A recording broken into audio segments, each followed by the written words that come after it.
नमस्कार जय जगन्नाथ बंधु मैंने मुझे आपण मानक आउ गोटे रोगर घर उपचार विषय कहबी जो रोग प्राय आमर 80-90% लोक से पीड़ित होता किंतु आम केमती घरे आमर जो जिनिस अच्छी आम से जिनिस को आम केमती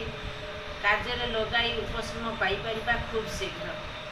बंधु मैंने बेले बेले आमर पेट बथा हो जाए गैस हो जाए आम जदि टे खटा कि खाईदे कि अलग कौन कारण तली पेट बथा हुए आम मैंने केमती घर उपचार कर उपशम पाइपर जदि आपंकर पेट बथा हो गैस जनित किसी आपन को माने लगुच गैस में आप किसी कष्ट अनुभव कर कौन करेंगे पुदीना पत्र देखुए प्राय लोक बाड़ी में पुदीना गछ थाए पुदीना पत्र आपड़ जी गोटे एड़िकी गोटे पुदीना गछ आनी लगे से पूरा चारिआडे माड़ीजे पुदीना पत्र को कौन करवा परिष्कार करके धोईदेवे निहाती एड़े बटार हम 4-5टा कि 7टा खंडे आने आनिक भल भाव में धोईदेवे धोईदे बाटीदेवे बाटी दे सारापर जो रस बाहर करेंगे से रस कौन करेंगे जीरा गोटे बुंदा ने हेंगू ने हेंगू से अल्प मैंने गोटे बुंदार अधा मैंने हाफ बुंदा ने से कौन करेंगे गोलमरीच ने नहीं भल भाव में बाटी से जो पुदीना पत्र रस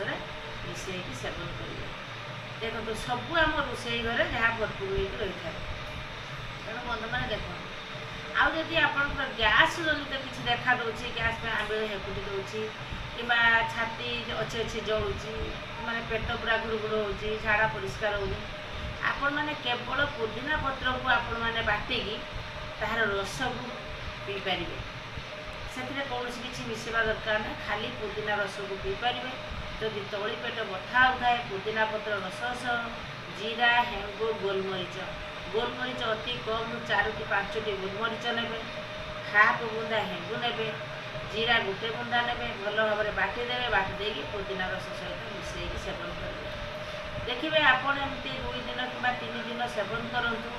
जदि पारे 2 टाइम जदि सेवन करें सकाଳେ सन्ध्या बेले खाली पेटरे नहेले भी प्रत्येक दिन सकाଳେ सेवन करेंगे एमती जदि 4-5 दिन सेवन करेंगे निश्चित भाव आपंकर जिते दिन है तली पेट जब बथा हो निश्चित भाव उपशम पाइपर आने शांतिर आपंकर दिन गुड़िक अतिबाहित हो सुस्थ आपण मैंने रहीपर केवल पुदीना पत्र खाଇବା द्वारा तली पेट गैस से रोग व्यतीत अनेक किसी रोगर प्रतिषेधक शक्ति से बढ़ाई था रोग प्रतिषेधक शक्ति बढ़ाई था अनेक किसी रोग जमी से भल हो पार तेणु बंधु मैंने पुदीना पत्र बहुत किसी रोगर रोग को उपशम दे था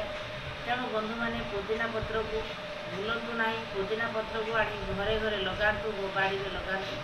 लगे पुदीना पत्र को जोश करके पीतु ना बाटिकी पीतु ताहा बहुत रोगर प्रतिषेधक शक्ति को माने रोग से कार्यकारी होता है किंतु से आमर जो प्रतिषेधक रोग प्रतिषेधक शक्तिटा से आमको बहुत बढ़ाई था। नमस्कार जय जगन्नाथ।